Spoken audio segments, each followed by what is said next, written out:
Candidates should expect. Congresswoman Mia Love, the Republican from Utah, has been in similar situations before, and she joins us live from D.C. What a pleasure to have you with us this morning. Hi, Kimberly. How are you? All right. So, listen, you had to go through this when you were interviewing after you won a fantastic election, some of the reaction from the mainstream media, some of the liberal media. Tell us how that impacted you. It's par for the course. I mean, are we surprised that the mainstream media is going to, bash a conservative? It's just par for the course. That you just have to ignore it and continue to go and represent people. And I certainly try to do that every day for the state of Utah.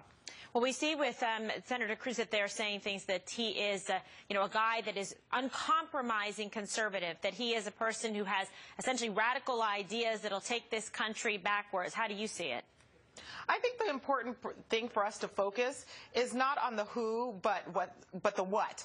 I want a president who is going to focus on a positive agenda that's going to unite the party and unite Americans. I think what we need to do as Americans is make sure that anyone who's going to divide us based on race, income level, social status, who's not going to talk about the issues, the fiscal issues that our country faces, we should reject that person and look for someone who is going to unite us as Americans and really talk about some of these fiscal issues that we face as a country.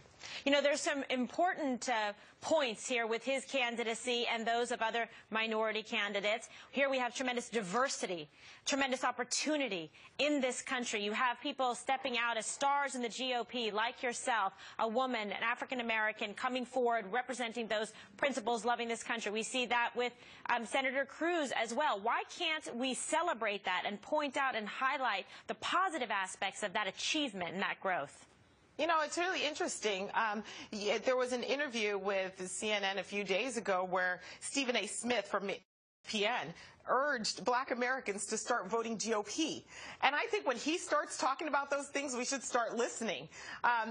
If you think about some of the cities and the towns that have the poorest among us, the most vulnerable among us, those towns have been run by the liberal left for decades, and we have to kind of figure out who's going to take us from the lowest common denominator and bring us up. Who's going to give us the opportunity to rise to the occasion and become independent, contributing members of society, because that's what we want as Americans. We don't want to be dependent on a federal government. We want to be able to do for ourselves and for our community and really work hard to try and give back to the places that we live in.